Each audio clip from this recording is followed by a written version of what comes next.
Sun Culture, l'invité culture de la rédaction. Bonjour à toutes et à tous, bienvenue dans le Sun Culture, votre émission culturelle tous les mercredis à 12h30. La culture, qui peut parfois avancer masquée, ne fera pas pour autant semblant aujourd'hui grâce à la pièce signée Colline Morange, TRTFF, What Can I Do to Make You Love Me ?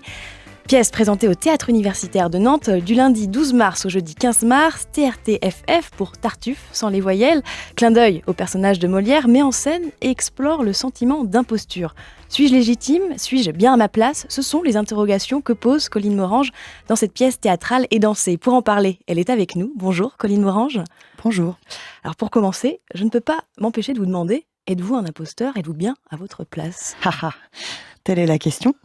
Exactement. Je ne sais pas quoi répondre. Alors pourquoi avoir voulu travailler ce sentiment d'imposture ?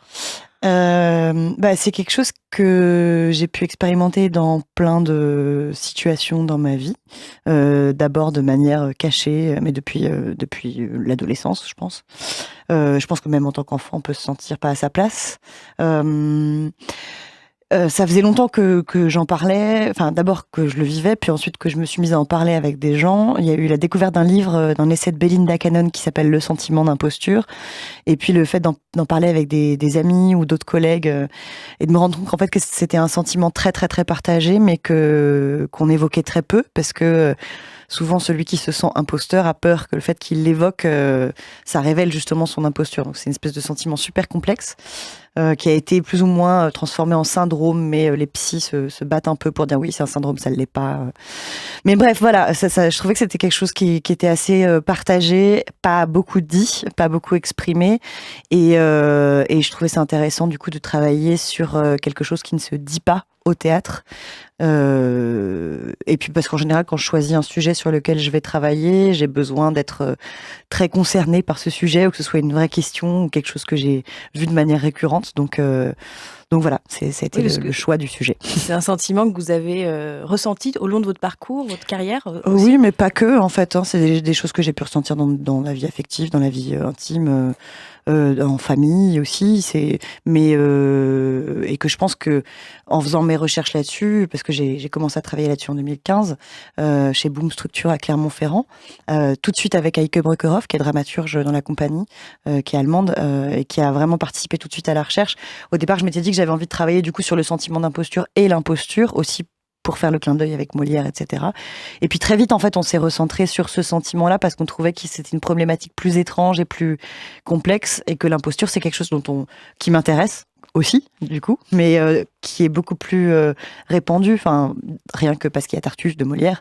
Tartuffe, c'est quelqu'un qui ne se sent pas imposteur du tout, il en a vraiment rien à foutre, alors que les personnages, moi, qui m'intéressent sont des personnages qui justement sont pétris de plein de contradictions, de doutes. Ils ont envie d'être là et en même temps ils auraient envie de disparaître. Enfin voilà, et c'est cette espèce de contradiction, de problème un peu insoluble qui m'intéresse d'aborder dans un travail de plateau. Alors c'est assez curieux et peut-être même un peu difficile de mettre en scène ce sentiment d'imposture, ce thème-là, puisque l'acteur, le comédien, est par essence un imposteur quelque part, puisque à partir du moment où il monte sur scène, il se fait passer pour quelqu'un d'autre. Alors comment est-ce qu'on parvient à mettre en scène ce sentiment ? C'est une très bonne question, et c'est quelque chose qu'on a abordé très tôt, parce qu'en plus je sais que c'est quelque chose qui est particulièrement récurrent chez les comédiens, le sentiment d'imposture, ou chez les interprètes, parce que autant quand il y a des chiffres qui permettent de dire c'est bon, c'est pas bon, c'est facile d'évaluer ce qu'on sait faire avec des résultats concrets. Quand on est comédien, c'est très dur, et même des fois on a l'impression d'avoir été nul, et tout le monde nous dit c'est super, t'étais génial, alors qu'on était prêt à jeter notre grand manteau. Donc oui, c'est une question intéressante pour ça. Nous, ce qu'on a travaillé, c'est avant tout, on est parti sur la situation. En fait, c'est sur des consignes que je leur ai données, qui pour moi correspondaient à ce sentiment-là, mais qui sont des consignes très concrètes en fait. Donc c'est vraiment d'abord développer une situation avant de chercher à jouer. C'est-à-dire se retrouver... on est parti du cauchemar, en fait, que tout le monde a fait, je pense, dans sa vie, que Belinda Cannon dans son essai évoque comme le cauchemar que peut faire celui qui se sent imposteur, c'est le rêve d'examen où on se retrouve face à un examinateur en short et en bermuda avec un sac de plage, alors qu'en fait on est là pour un examen de comptabilité et qu'en fait on a révisé, on n'a jamais fait de comptabilité de notre vie et qu'en fait il y a qu'une seule chose qui nous sort à la bouche, c'est une chanson de Céline Dion par exemple. Donc c'est une situation où en fait qui est concrètement, on arrive dans un espace, on sait qu'on a fait un parcours pour être là, on voulait être là, on avait envie d'être là, et en fait en y arrivant, on se dit en fait qu'est-ce que je fais là ? Est-ce que je suis vraiment à ma place ? Mais il y a quand même des gens en face qui attendent quelque chose de nous, et on a peur qu'ils se rendent compte qu'on ne sait pas ou qu'on ne sait pas exactement comment il faut faire. On pense que les autres qui sont autour de nous savent très bien ce qu'il faut faire, sauf qu'ils sont exactement dans la même situation, et du coup ça crée une espèce de tension qui amène de la gêne, qui amène plein de nervosité, plein de choses, et qui est en fait très concrètement crée cette dynamique. C'est-à-dire on n'est pas dans le clown qui est trop gêné et qui veut le montrer. On cherche quand même à cacher, mais en même temps il y a une espèce de comportement un peu étrange. Donc nous on a grossi quand même pour la scène parce qu'on est quand même au théâtre et qu'on cherche quand même à raconter quelque chose. Puis moi j'aime beaucoup pousser les choses à l'absurde, donc c'est un peu ça l'idée du spectacle, c'est de pousser cette situation à l'absurde. Et dans vos créations et votre travail au sein de Stomac Compagnie, vous dites, vous posez la question de la place du spectateur. Et bien, quelle est justement la place du spectateur ici ? C'est l'examinateur ? Alors, je voudrais pas spoiler la pièce non plus, mais sans en dire trop. Effectivement, avec Stomac, avec Eike Brückeroff, comme je disais tout à l'heure, avec Pierre Bouglet aussi, qui est régisseur son, régisseur général de la pièce, puis d'autres personnes, je tenais à les citer, l'équipe du spectacle, donc Tamaïti Torlasco, Stéphane Manty, Quentin Elias, Marion Thomas, Élise Lerat et Marc Tête-Doigt. En gros, nous, ce qui nous intéresse, c'est de se dire de renverser un peu les codes du théâtre, mais en se disant qui pourrait être le spectateur, lui donner un rôle. Et de par cette situation que je viens de décrire, forcément, vu que les personnages qui sont sur ce plateau attendent quelque chose, savent que les gens en face d'eux attendent quelque chose d'eux, il n'y a pas de quatrième mur. C'est-à-dire qu'ils sont complètement dans une situation d'exposition totale, où du coup, ils attendent presque que le spectateur les aide. Alors, du coup, ils les considèrent pas comme des spectateurs, mais ils attendent. Enfin, voilà, ils sont dans une situation d'évaluation de toute façon. Donc, comme ils sont eux dans cette situation-là, et que c'est parce qu'ils sont exposés face à un public, le public du coup devient ce personnage-là, à ce rôle particulier. Il est engagé dans la pièce d'une certaine manière. Voilà, il est très très très très regardé, très très sollicité. On va pas lui demander de participer forcément, mais il est sollicité parce qu'il est complètement, enfin, il fait partie de la situation en fait. Il n'y a pas une situation sur le plateau et le public observe. Le public vraiment en fait partie complètement. Donc on l'a dit, la pièce fait un clin d'œil au Tartuffe de Molière. Il s'en pense donc également comme le Tartuffe de Molière, comme une comédie. L'absurde, voilà, est très présent, vous l'avez dit. Une comédie, je dirais pas jusque-là. Après, bon, moi, je suis une grande rigoleuse, donc j'aime beaucoup l'humour. Et après, c'est souvent un humour qui fait pas forcément. Enfin, moi, c'est un humour qui est très absurde, donc qui peut faire rire ou pas. On n'est pas dans le grand guignol ou on est vraiment dans des espèces plus dans un humour un peu fragile, un peu tenu. Donc, la référence à Tartuffe de Molière, c'était au départ vraiment une blague qu'on a fini par garder. Puis j'aimais bien le fait que le nom du spectacle soit imprononçable, parce que déjà ça pose la question de comment. Enfin, déjà il y a un problème quand il faut prononcer le nom.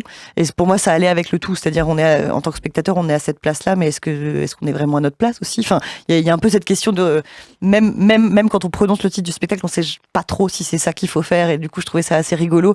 Et puis le clin d'œil à Tartuffe, c'est parce que Tartuffe c'est un peu le grand classique du théâtre, et comme on est sur ce rapport sentiment d'imposture, etc. Disons que c'est l'inverse de Tartuffe. Voilà.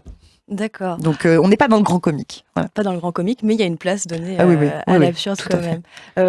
Pour finir avec Molière, il disait à propos de Tartuffe une phrase qui est assez intéressante. Il parlait de la comédie, mais je me demande si on peut pas aussi extrapoler un petit peu. Il disait: le devoir de la comédie est de corriger les hommes en les divertissant. Est-ce que c'est quelque chose aussi que vous essayez de faire à travers vos créations, pardon? Est-ce que vous essayez de corriger les hommes dans cette pièce-là? Non, pas du tout. Je pense pas que j'ai pas des choses à dire comme ça. Enfin, je pense pas que les hommes devraient être comme ci, comme ça. Je suis j'ai plus envie de poser des questions ou d'exprimer des choses ou de partager des questionnements que je peux avoir moi, notamment sur ce sentiment-là.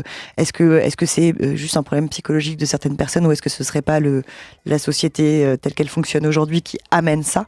Est-ce que c'est pas le contexte dans lequel ça se passe qui crée ça? Donc voilà, oui, c'est pas, il s'agit pas de corriger, mais plutôt de partager des questions. Voilà. Je voulais juste citer quand même 2 personnes que j'ai pas citées. C'est Justine Lefebvre qui travaille pour Stomac Company en tant que chargée de production et qui fait un énorme travail. Et c'est des gens de l'ombre dont on ne parle jamais. Sans elle, on n'en serait pas là aussi. Et puis aussi Manon Le Boucher qui est la créatrice lumière du spectacle, qui est on l'a pas évoqué dans l'interview, mais la lumière et le son ont vraiment un rôle à jouer en fait dans cette partition-là. Très bien, on fait bien de les citer et on les salue. Colline Morange, merci. Le Sun Culture, donc c'est fini pour aujourd'hui. Alors je vous rappelle que TRTFF ou TRTF, What Can I Do to Make You Love Me, ode théâtrale et dansée au doute et à la fragilité, sera présentée sur la scène du Théâtre Universitaire de Nantes du lundi 12 mars au jeudi 15 mars. Et puisqu'on ne vous oublie pas, chers auditeurs, nous vous faisons gagner vos places pour la représentation qui se tient le lundi 12 mars à 20h30 pour vous et la personne de votre choix. Pour remporter vos places, c'est très simple. Il vous suffit de nous laisser un message vocal sur le répondeur des auditeurs avec votre nom et prénom en composant le 02 40 13 32 12, 02 40 13 32 12. En attendant votre appel, on retourne à la programmation musicale de Sun avec, pour commencer, un titre qui n'est pas sans lien avec ce dont on vient de parler, puisque Elton John, dans ce morceau, se demande lui aussi ce qu'il doit faire pour être aimé. Elton John, So It Seems to Be the Hardest Word. Bonne journée à l'écoute du son unique. Bon choix.